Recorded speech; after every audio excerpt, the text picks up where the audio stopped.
Hello, hello, ladies and gentlemen. I miss you all, no matter where you are.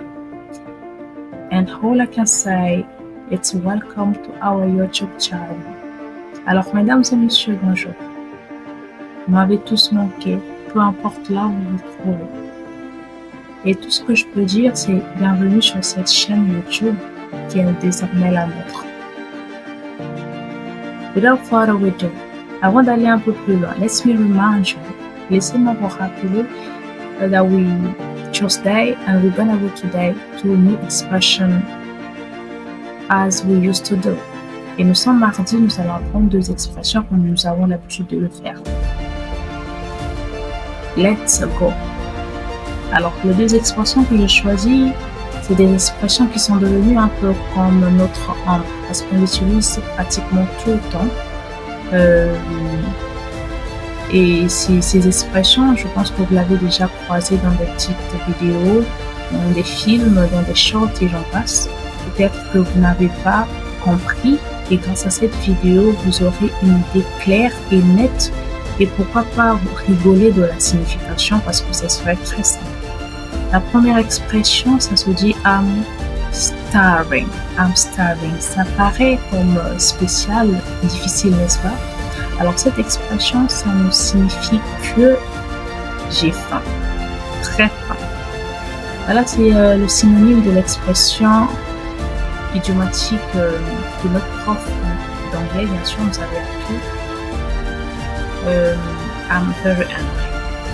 Ça veut simplement dire ça. Vous voyez un peu comment les Anglais, les Américains ont l'habitude d'extrapoler les choses. Eh bien, la signification était très simple. J'espère que tu en rigoles également. Et la deuxième expression, ça se dit I'm worn out. I'm worn out. Alors, cette expression, moi, pour la première fois quand je l'ai écoutée, moi, je m'attendais à autre chose, sans vous mentir. J'avais aucune idée que c'était si simple. Moi, je m'imaginais déjà que c'était quelque chose de compliqué. Mais à ma grande surprise, ce n'était autre que le synonyme de l'expression I'm very tired. Mais les Américains, ça va pas. Pourquoi ne pas juste conserver ça? Bon, ça, c'est pas mon affaire. Alors, cette expression, ça signifie tout simplement je suis très fatigué.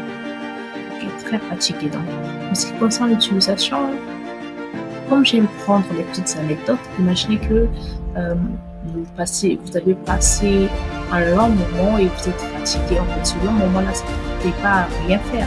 Vous l'avez passé tantôt, vous travaillez sur un sujet ou sur un projet où je passe en trop de propositions et vous êtes fatigué. Quelqu'un vient vous proposer quelque chose ou vous vous ennuyez, vous vous dites please, I need to rest because I'm worn out.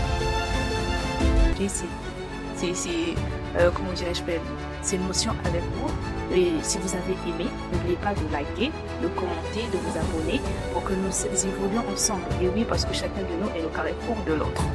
N'oubliez pas, la devise, c'est Let's share the train. Nous partageons tous l'amour de la langue anglaise.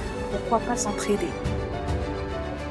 Well, thank you for watching and following me.